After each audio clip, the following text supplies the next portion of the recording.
beautiful, magical, mystical beings. I am Allure Mystik, also known as Ty Harris, because some of you may know me as either one. I know there's been a couple new subscribers, and I had a couple questions like, are you? So, both names, but I go by Allure Mystik the most, but yes, I'm back. But really quickly though, I just wanted to follow up because I think after the last two videos, there were still some questions, and I'm not going to talk a lot about, again, the darkness and things like that for this one, but some people had some questions about, well, what is shadow work and what do you mean when you kind of talk about that and your shadow self? And so I wanted to just kind of drop a little nugget just to kind of point you in a direction with that a little bit. So, well, for those of you who don't know me, I guess let me start by telling you a little bit about it. And look, I'm trying to get the setup right, but it's difficult, so just bear with me, guys. But so I actually am a counselor, a coach, meaning that I actually have studied and been trained and gone to school and all that great stuff. And I've worked in the field since about 2000, I'm going to say 2004. Because prior to that, I was still in social services, but I wasn't working specifically under my psychology degree and counseling degree and things like that. So still a while. And so with that, we talk about the shadow self a lot actually in psychology as well, because we have Carl Jung, which is Jung, for anyone who wants to study him and look him up as well. Him, as well as Freud, which a lot of people have heard of Freud. We're definitely some pioneers when you look at from psychology with understanding or going and exploring the depths of the human psyche and the subconscious, and we talk about the ego. And Carl Jung in particular talked a lot about and was a pioneer for the shadow self and what the shadow represented. I'm sorry, let me turn this off. But so the shadow self is what's mostly considered as kind of that side of ourselves that's repressed, or those desires and emotions, impulses, things that are hidden below the surface, more within our subconscious versus our conscious awareness. And so we know that the subconscious is primarily our driving force. It really is the driver in our day-to-day. Just most of us just aren't conscious and aware of the things because we only pay attention to the consciousness. And so when you're looking at what shadow work is, it is actually going within exploring some of those. And repressed is a word that's typically utilized a lot when we talk about it from in the psychology kind of world. And they utilize unconscious more than subconscious typically as well too. But I don't necessarily like to say repressed because I don't feel like everything that's within the shadows, even though is repressed, kind of has this little vibration to it. So while it is true, again, but some people tend to think repressed only means bad or limiting or negative things. And as I talked about in the last video, you can, by going within, you're not only going to find these things that are not happy things, that are not, there's this plethora of amazing, beautiful, good things that you can find and you will find within yourself. And actually that's the purpose. And so what I like to look at it is it's almost like this layer, like you do dig through some of the good, bad, ugly, so to speak, and some of those things that we aren't really having spent time on. But all that digging through is to get to the core of who you are at your true self, your true beginnings, without programming, without traumatic experiences, without triggers, abuse, whatever else that you've experienced, which basically means you're talking about the truest and purest aspect, of yourself, which of course is amazing, right? Is you're this amazing, beautiful goddess, king, queen being, and anything else as well, and so that you resonate with and that you are. And so I consider myself to be, like a shadow worker in that regards. And even the way that I work with clients, I'm very much about going within and digging kind of deep. And that's an ability that I do have, is for me a gift that does tap in very well to what's kind of hidden behind the words and meanings of things. And so that's a lot of what the shadow self is. Also, so when you look at shadow work, you're kind of like, well, what is the point? Right? What is the purpose in doing that? And so a lot of that is because you do want to go within so that you can bring some of these desires more to the consciousness, to the forefront, in order to integrate so that you are within true alignment, in order to heal and transmute things that do not work for you, right? To embrace the things that you do find that is the truest parts of your nature that you actually are in love with, and that helps you to live the life that you would like to live and that you desire and that you are creating, and it's to integrate them really in a healthy way. So it's not so much about keeping the consciousness here and the subconscious here, because if you think about this oneness, which to a certain degree sounds very love and light, like I am one, we are all, I am you, you are me, but there is something to that. Okay, and so I am a little bit more of a shadow worker on a little darker side of things. I don't dispel light work, because again, we are both darkness and light. And so the way that I like to look at that is actually from this state of oneness, that the more that you ascend and that you elevate is actually to assist you to merge more of your consciousness and your subconscious, or to be able to be aware and to go between the two. And in some regards, you may hear people say, you may have heard things like to ascend and descend and things like that with certain stories, like specifically like the Tale of Inanna and different things. And it's kind of similar to that, like to be able to navigate between and among both those spaces, so that you are operating from a place of oneness and wholeness. So I don't look at it as you want to just go into the shadows to just get rid of everything, or you want to be in the light and then go into the dark. It's really to bring it to awareness so that you can navigate fluidly you understand,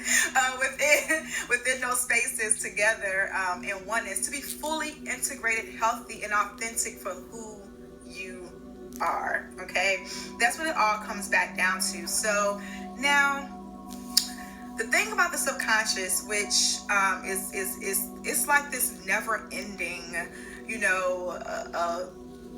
black hole in a positive way, if you want to look at it from that way when I say positive. But because the subconscious is actually what stores and houses so much of our experiences from this lifetime, previous lifetimes, if you don't believe in past lives, but hey, and so it has all this knowledge and all this information and all this hidden DNA of who you truly are. And so it's so vast and so deep.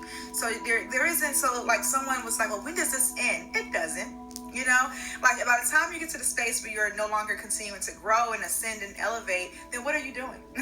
Like what, it's not about necessarily meeting the finish line. It's about continuing to ascend and elevate to this space of your divinity or your sovereignty, your godship, goddesshood, whatever that looks like for you, and then being able to work in alignment, being able to maintain and achieve and continue in that vibration, right? And for like I say, for the manifestation and things that you are creating and bringing forth in your life. So it's not so much about, but it does shift and change. There's things that once you go within yourselves, you're going to explore, you're going to find, and then you may be triggered at some point again in life, which triggers, that's a word. The thing with triggers is I like to even look at that differently, as triggers as being something that's really more of an activator for things. That triggers are not something that's necessarily negative. Again, what happens when we experience these emotions is not so much they're bad emotions or negative emotions. It's the fact that we a lot of times allow the emotions to control our behavior and to control our actions and to control what we're doing, versus saying, hey, what is that feeling or that thought bringing up for me? What is this for me to sit with and be present to, and actually and then for you as the god or goddess or that you are, to make your decision to go from there. You don't have to be controlled by your feelings. You honestly don't have to be controlled by you can change your thoughts. You can choose what you want to give power to, whether it's a thought or a feeling.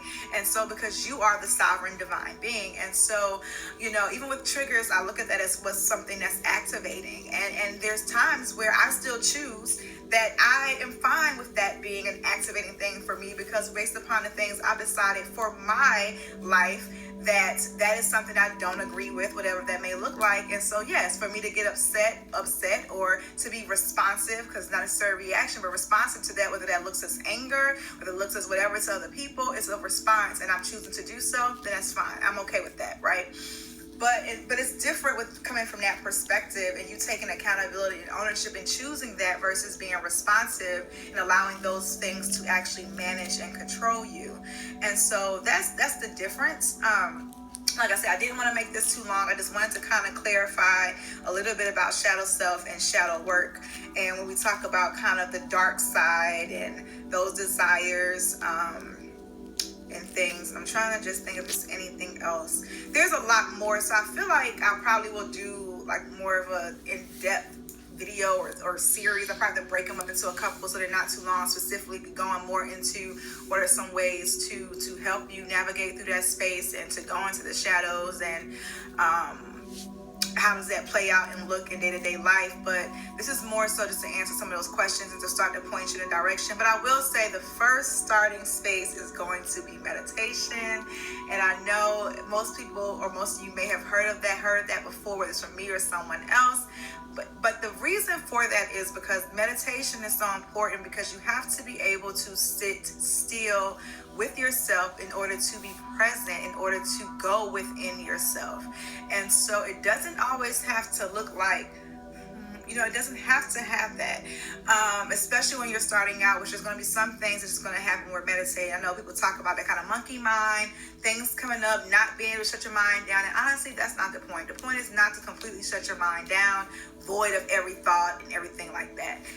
It's actually to be more present and aware. So as things come in and filter in, I kind of think of it like how with a lot of these dating apps, right? Swipe left on the things that you don't want and swipe right on the things that you want to take a note of, and the things that you choose to kind of give that attention, so you don't have to give it your all in those moments. Or you could just swipe left on everything and just make a mental note and come back to those things. So it's not that pressure of putting yourself that it has to be just silence. That's kind of a misconception there. You want to be still, because those are the things that's flowing in, so you know what's there. Initially, just everything is flowing in, especially if you haven't sat still in a while. So you do get those things like, oh, did I do the laundry? Did I roll up the window? But eventually you will start to connect with deeper things that come in and come up as you continue to sit with it. And there's so many ways that you can go into meditation, like, things that are meditative for you. If just sitting doesn't seem to work the best for you, I would suggest laying down if sitting doesn't work, because you might probably fall asleep. But, there's things that are meditative. People go into meditative zones or trance by things: cooking, cleaning, walking, jogging, running. There's so many things that can get you into that space of just being connected in oneness and stillness, and being open to receive from your oversoul or higher self and those aspects of you, and going within internally. And so, but that is the first step. And so if you really want to, or looking to explore these parts of yourself in order to really heal and transmute and ascend and elevate to all that you desire to be, meditation and becoming still and being able to sit with yourself is going to be important. You're going to have to be able to do that. Again, I'm not telling you to do it. I'm just saying that that's a part of that process. Now, I do suggest mindfulness as well. I'm a big advocate of mindfulness. You can Google any of this. There's so many things out there for mindfulness. And mindfulness is a great way to step into meditation if you're having some challenges, because it focuses a lot on just being present. And when you start there with being present, it actually does connect you and help you to facilitate the process of being able to sit still and go in oneness and be attuned to what's happening with you at that time and moment. So if meditation is hard for you, I would suggest starting with mindfulness. I encourage to do both, because I love doing both. I'm, like I said, advocate of both of them, because again, mindfulness is so great, because if you're experiencing anxiety, depression, anger, you're feeling triggered, you don't know what's going on, just different things are happening, and it helps you to connect with what are those cues, what are those activating things that are coming up, so you can catch things before you kind of are in the middle of an anxiety attack or a panic attack or a depressive episode, or these different things, or kind of that catastrophic thinking, or down that rabbit hole, or just completely into that cycle of depression and of that nature. And so it's really about, again, being present. It's not focusing on the past, it's not focusing on the future, it's focused on what are you experiencing and connecting to right now. So a little tip you can use for mindfulness if you struggle with that or have some challenges with that, is utilizing and engaging your senses. You can actually sit and say, okay, if you're needing to ground, which is very good for grounding and to focus, and that's pretty much what it is like right now, utilize your senses as far as, okay, stop. What is it that I actually hear right now? You just connect with the sound. Okay, what is it that I smell right now? What is it that, what sensations am I having in my mouth? What do I taste?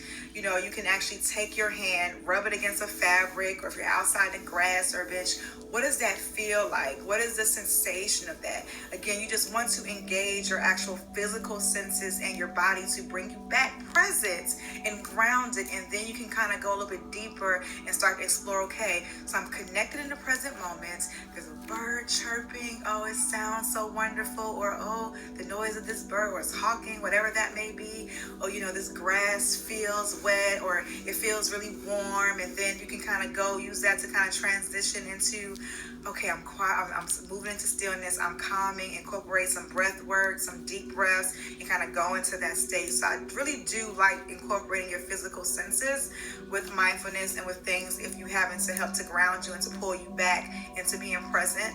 I say our body has amazing technology, okay? So let's utilize it. But without going down a whole little tangent of other things, that was just kind of, so the shadow self, first start meditation. Like I said, I did a video that's previously that talked about utilizing the moon as well, when you are going within, because the moon just represents intuition, introspection, kind of the darker side. Really, you can tap into any phases of the moon. The darker phases are really good, but you can utilize any phases. Even when you want to look at how we have a new moon coming up, Okay, so I'm not sure what happened. If it pauses again, just kind of stick it out with me, guys. I'm going to wrap this up, but I think it's just some of the energy throwing it off a little bit. But I believe what I was saying is we have the new moon coming up, which is on, I think that's Friday, the 22nd, if that's Friday. And so while the new moon is typically associated with calling forth energy, and their full moon is typically more associated with what they call releasing, right, energy, or things that you want to transmute or to heal, etc. You really can still, and this is one of the reasons why I also want to do this too, because we're in Gemini. The new moon is in Gemini. And so with the new moon being in Gemini, what really came to me was that this is a great moon to utilize for what we're talking about as well, because without going way deep into what Geminis and their sign, but we know generally they kind of have this twin energy nature to them, right? That's the main thing that comes up a lot when we talk about the Gemini or Geminis. And so the thing with that is, if you think about that, then we're looking at, again, light, dark, or consciousness and subconscious, yin, yang, all those kind of energies, the two sides of the same coin, and duality, and being able to kind of merge that and bring that together in oneness and wholeness. And so this new moon is great for tapping into that energy and kind of doing what I've been talking about with integrating and bringing some of the things from your subconscious present and forward and up to the light, so to speak, into your consciousness, and being able to work on that or heal that and transmute that and implement and integrate those things also that you do desire and that you do embrace into your current present life and everything. So this is a great moon for that. And so I wanted to make sure that I did emphasize that during this audio or video, whatever, as well. And also I'm trying to think of what else just for you guys that was coming up. When we also think about, of course, the shadow self and shadow work, another great energy to work with is the energy of Saturn. Saturn is typically affiliated with Saturday.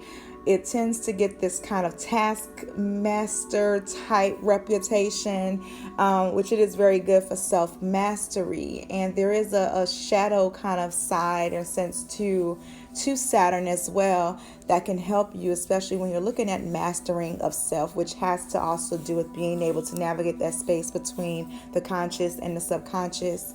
I love Pluto energy as well, which Pluto is very kind of, shadow based in the darkness, so to speak. So, but that's another good one that's all about putting things to death. The things that you are wanting to transmute and to release. But anyway, particularly with this moon, being that it does fall, that is a Friday, and looking at the Gemini aspect, and we know we can tap into the new moon a few days before, a few days after, like 2 to 3 days. And so I actually think it'll be great to kind of implement doing whatever ritual or working you're doing if you start that on Thursday or Friday. That's going to go into Saturday, so you really pull into that energy of this new moon, the Gemini and Saturn as well. For that, and kind of pull those in together with working kind of with your shadow self, your shadow work, integrating and kind of connecting a little bit with your subconscious and your consciousness, and being able to, like I said, to navigate through those spaces. So also, of course, crystals will be some of the darker crystals you can utilize, like those a little bit associated with your root chakra a tad bit more. The blacker stones or smoky quartz, those are stones that are great for your shadow work as well. But I'm going to leave it here because, again, it seems like it's freezing a little bit and I don't want it to get too long. So hopefully this is helpful, and it's explained a lot for you about just a little bit deeper with shadow self, shadow work, some places to start, with that, and then some tips and tools for you with this new moon that's coming up as well. And